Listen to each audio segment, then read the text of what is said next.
Today's topic is atoms. Almost all kind of forces, frictional force, electrostatic force, atomic forces, nuclear force, are due to interactions of subatomic particles, nuclear particles.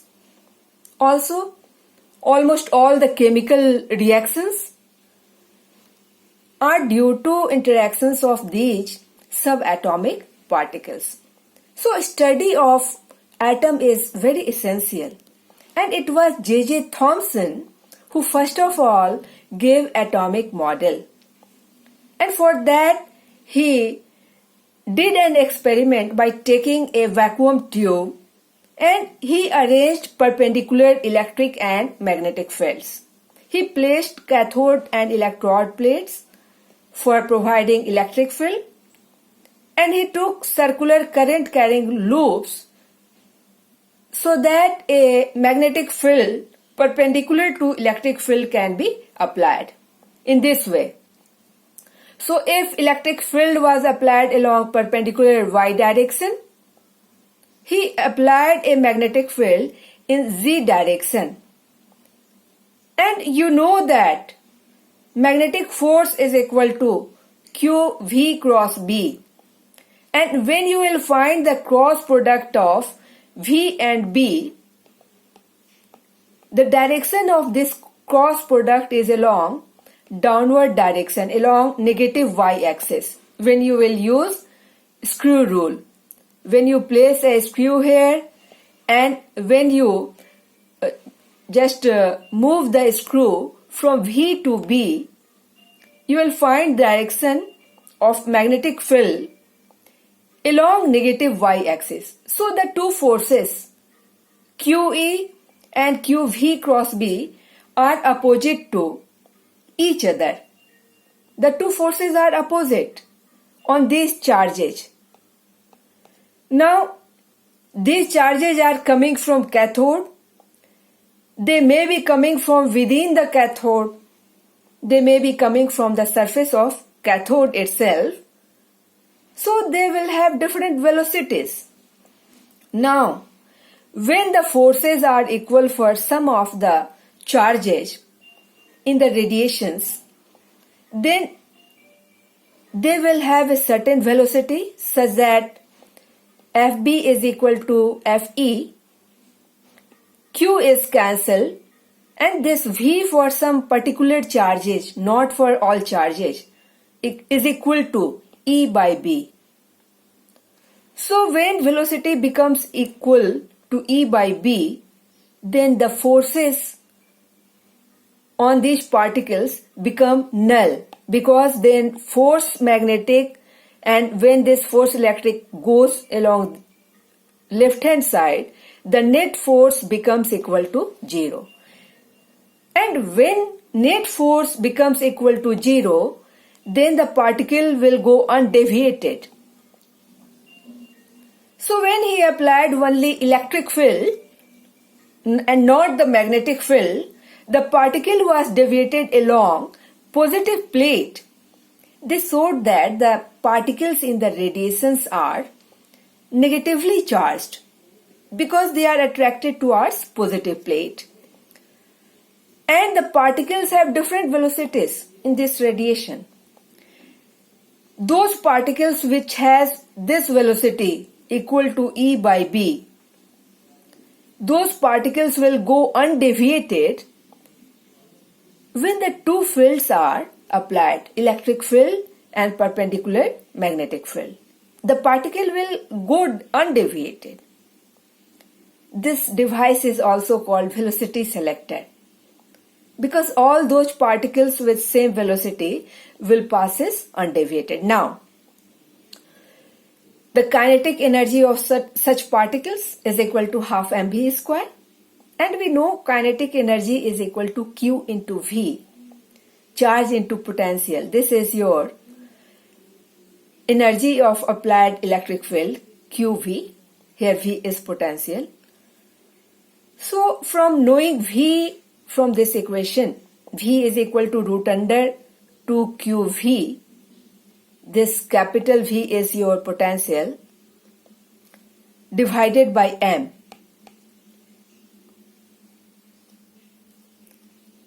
When you put the value of V in this equation 1,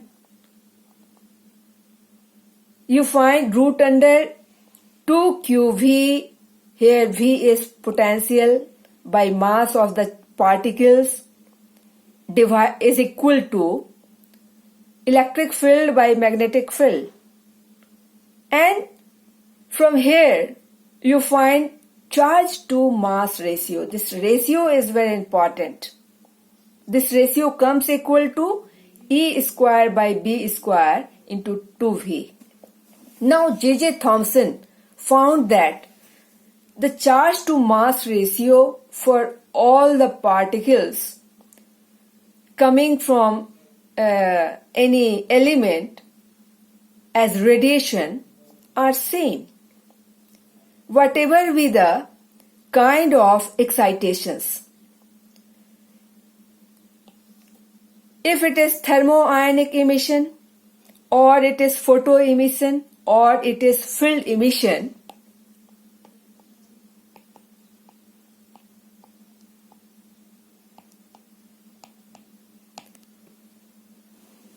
whatever be the excitation, the radiations coming out are having the same charge to mass ratio. Charge to mass ratio is same. So J.J. Thomson thought that and concluded that the radiations coming out due to any kind of excitations, field emission that we had did just now, photo emissions or thermo emissions are the same kind of charged particles, and he named the charged particles electron. So this is how electrons were discovered. Electrons were discovered in 1897. Now he thought that initially the elements were neutral electrically, and it is giving negative charge particles. So he thought that after emitting radiations of negative charge particles, the elements are left with positively charged particles. And so he gave the theory of atom, Plum-Pudding theory of atom in 1898. According to this theory, atom is like watermelon, and with its seeds embedded in the watermelon are like the electrons in that atom, and the whole volume of the atom contains evenly the positive charges like the pulp distributed in watermelon. So this is your Plum-Pudding theory of atomic model of J.J. Thomson. Now this model of J.J. Thomson, though predicted correctly that atom contains positive and negative charges, but it could not explain the subsequent experiments. So this atomic theory of J.J. Thomson fails. In 1906, Ernst Rutherford proposed an experiment of bombardment of alpha particle on a gold foil to know the internal structure of an atom. And in 1911, Ernst Marsden and Hans Geiger did the experiment using this experimental setup as shown in diagram. So for that, they took a gold leaf of very small thickness. 2.1 into 10 to the power minus 7 meter was the thickness of the gold leaf. And it was supposed that there were only one scattering through this small thickness. They assumed that this thickness is of atomic size, and the gold leaf was surrounded by a screen which was coated by zinc sulfide. And any kind of scintillation on this screen was observed by this microscope, by this detector. Now, an alpha particle radiation is made to fall on gold leaf using a bismuth, radioactive bismuth with atomic number 83 and atomic mass 214. This is a radioactive element and it is kept in an enclosure of a lead. Lead is end product of any kind of radioactivity. It cannot be further disintegrated. So it is a safe enclosure. So when this bismuth element was given 5.5 mega electron volt of electric field, then it gave out alpha particle. And after bombardment of this gold leaf with alpha particle, they had scattered alpha particle at different angles. They studied this angle of scattering, and then after these observations, they made the conclusion. So we are going to study all these things. So they observed that almost all the alpha particles are going undeviated through this gold leaf. They are not deflecting, and only very few of the alpha particle are deflected by an angle greater than 90 degree. Only 1 in 8,000. And even fewer number of alpha particles are getting deflected, scattered by an angle of 180 degree. So these were the observations. Only 0.14%, you can think, not even 1%, 0.14% of the total alpha particle is deflected by an angle greater than 1 degree. And most of the alpha particle passes through the gold foil undeflected. Very few, 1 in 8,000 scatters to an angle greater than 90 degree, and still fewer number of alpha particles are scattered at an angle 180 degree. So you can think that when a heavy vehicle collides with a very light vehicle, like when there is collision of a truck with that of a bicycle, the course of path of the truck is almost unaffected. It goes along the same direction. So you can assume that when alpha particles are going undeflected in the same direction, either they are colliding with nothing, there is vacant space, or they are colliding with particles with a very small mass. This is one thing. Now, consider another situation. When a ball is colliding with a bat, you see that there is a almost complete reversal of the path. Ball is deflected in the same direction. Here ball is very light and bat is very massive. So you can think that if very few of the alpha particles is deflected by large angle, by an angle 180 degree, so it would be it would be falling on a very heavy mass. The mass of an alpha particle is 4 times the mass of a proton, whereas the charge on alpha particle is 2 times the charge on proton. Now when you see the mass and charge of the nucleus of a gold leaf, a gold atom, the atomic number of gold is 79. So the charge on gold nucleus will be 79 times the charge on a proton, and the mass of gold nucleus is even larger.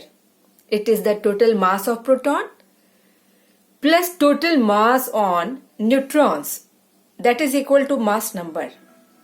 Mass is nearly 50 times, even more than 50 times larger than the mass of an alpha particles. Just like when a ball collides with a heavy bat, here alpha particle is colliding with a heavy mass. in that small volume. So the alpha particle gets deflected from that small volume, that is called nucleus. So from here we conclude that when most of the alpha particles is going undeflected, when 99.84%, 86% of the alpha particle is going undeflected, then obviously 99% of the space inside any atom must be vacuum. And only a very small space should be having a very heavy mass, so that the mass of the alpha particle could be deflected. So these were the observations. And here you have a graph between number of scattered particles and angle of scattering. Here you have data points, observed points. Now to understand this graph, let me take one example. So if you have 100 rupees and 1 paise, you will obviously just ignore 1 paise. Nothing can be purchased in 1 paise. Now when you find the ratio of the two, 100 rupees is equal to 100 into 100 paise divided by 1 paise, and this is your 10 to the power 4. And when you find the ratio of the two quantities, 10 to the power 7 and 10 to the power 3, here you can see you find the same value, 10 to the power 4. So you can consider that 10 to the power 3 or even smaller number could be neglected before these larger numbers. And for these larger numbers, the angle of scattering is very small. So large number of alpha particles is scattered by very small angle. And Rutherford nuclear model predicts the solid curve. This solid curve is not data point. This is predicted solid curve, and which is seen to be in good agreement with the experimental data point. The predicted solid curves lies exactly on the observed experimental data point. So this was your Rutherford's experiment with the help of Hans Geiger and Ernst Marsden. Now alpha particle trajectory, the path of these alpha particles, scattered alpha particles, where these are going.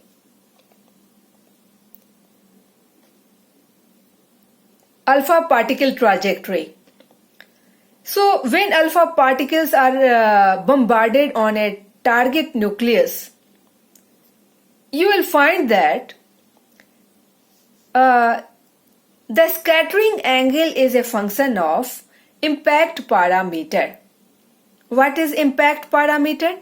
This is your perpendicular distance from the initial direction of motion of alpha particle from the center of the nucleus. This perpendicular distance is called impact parameter. So they found that when impact parameter is small, angle of scattering is large, very large. And when this impact parameter is large, then angle of scattering, here in this direction the ray was going and it is scattered by a small angle. So in this way, you find that scattering angle is a function of impact parameter. And people found that most of the particle is going undeflected and very few particles are scattered at an angle of 180 degree or of scattered by a greater angle. And these were very few alpha particles and they were colliding with a very small volume, and this small volume was called nucleus. And it was found that it is of the order of 1 femtometer. That small volume by which alpha particle is scattered by large angle was having of the order of 10 to the power minus 15 meter, 1 femtometer. Now we know from kinetic theory of gases that the order of the size of an atom is 10 to the power minus 10 meter. And when you find the ratio of the two, the size of an atom is very large as compared to the size of its nucleus. It is nearly 1 lakh times larger. So to visualize those things in macroscopic world, if you compare the size of an atom with that of the size of a big hall, then the size of nucleus can be compared to the size of a small grain of sand placed at the center of that hall. Now, Rutherford's planetary or nuclear model of atom is described on the basis of classical concepts of physics. What is classical concept of physics? If all the basic laws of nature is obeyed, then those concepts are called classical concepts. Newton's laws, Coulomb's law, Maxwell's equation of EM radiation, all are obeyed. And if for dynamic stability in circular plane, if stability in motion, the centripetal force is provided by any one kind of force. In those situations, as per Rutherford's planetary motion, almost all the masses of an atom and all its positive charge, that is proton, reside in a very small volume, and that volume is called nucleus. And all the electrons revolve around this small volume, nucleus, with uniform circular motion. Now, circular orbits. So, centripetal force is provided by Coulomb's electrostatic force of attraction. Now, electrostatic force of attraction, K Q1 Q2 upon R square is provided by centripetal force mv square by R, where Q1 is charge on electron and Q2 is charge at the center. So charge at the center is atomic number into charge on one atom. In Rutherford's nuclear model of atom, electron revolve on a circular path all around its nucleus, and the centripetal force provided for such motion, mv square by R, is provided by electrostatic force of attraction, Coulomb's law, that is K Q1 Q2 upon R square. From here we can find the value of radius of a circular path. So therefore radius is equal to K into charge on one electron is minus E. And for a hydrogen atom, at the center in the nucleus there is only one proton and the charge is only plus E divided by mv square. Now radius of the circular path cannot be negative, so we will be taking modulus of it. So R comes equal to K E square upon mv square.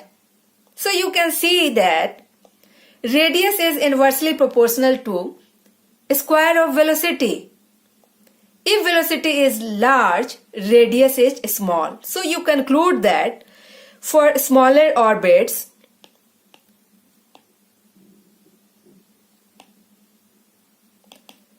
velocity is large.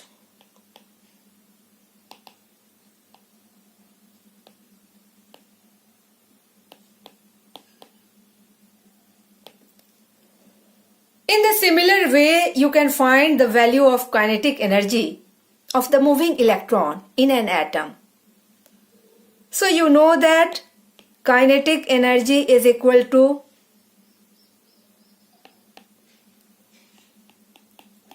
half mv square. So when you take this mv square in the equation on the left hand side and r on the right hand side and multiply it with half, so it becomes equal to ke square by 2 into r, and therefore kinetic energy is equal to E square upon 8 pi epsilon naught r. So this is your kinetic energy. Similarly, you can find potential energy of the system. You know potential energy is equal to K Q1 Q2 upon R, and this is equal to, for K you can write 4 pi epsilon naught R, and Q1 minus E, Q2 plus E, this is your minus E square. So this is your kinetic energy.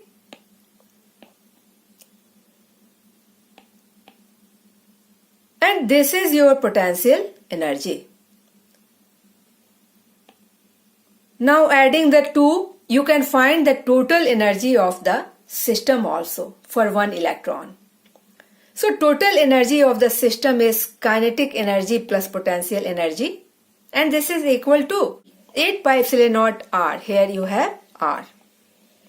This is total energy. Drawbacks of Rutherford nuclear model.